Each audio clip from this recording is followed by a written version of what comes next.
I'm British. Any other British people in the room tonight? Yeah. I'm British, and I actually love Brexit. I love watching Brexit unfold from a distance because I love seeing terrible things happen which I have no control over whatsoever. It's great. This is why I love horror movies. Are there any fans of horror movies in the house tonight? All right. See a couple of people like, no. No, if you're scared, you've got the wrong idea. Horror movies aren't about that. Like, my favorite thing about horror movies is jump scares.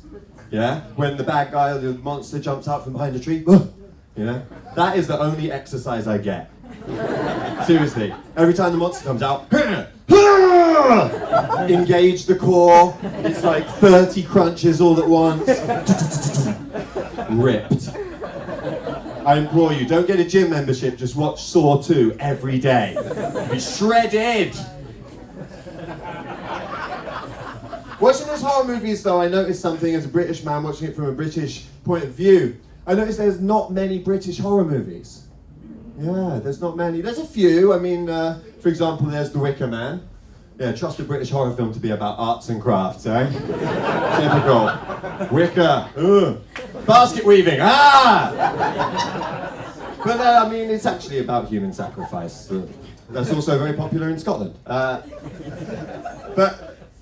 there are not many British horror movies, and I think the reason is, I figured it out, it's because British people aren't scared by standard horror tropes. Yeah, no director can come up with anything as twisted and miserable as the inside of a British person's mind. I'll give you an example. Standard horror movie opening, right? You got an old dilapidated house, yeah? Grey skies, rain's drizzling down, weird noises in the background. To Americans, that's scary. To British people, that's Sunday.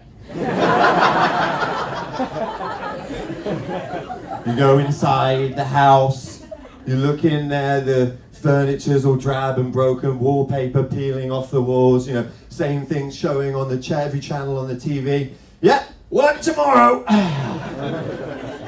You go over and check out the dining table. The dining table is laid and set for 4 people. All knives and forks are there. The food is there, but it's gone cold and untouched. Have the whole family been brutally murdered? Nope, it's just British food. Took one look at it and went, fuck this, we're going to the pub.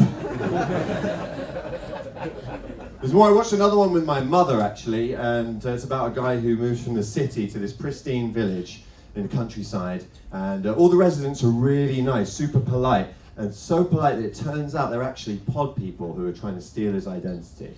And it sounds pretty terrifying, right?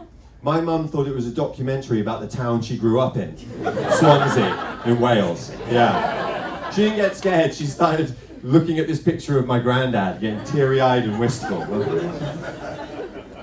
There's more as well, female bodies line the streets, battered, bruised, broken.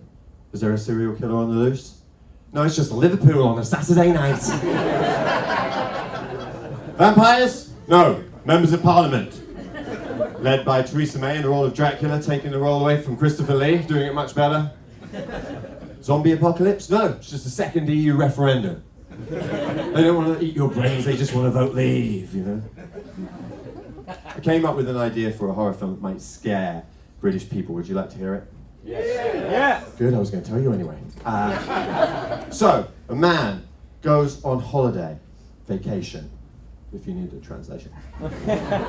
Goes on holiday, and he comes back without sunburn. Ah!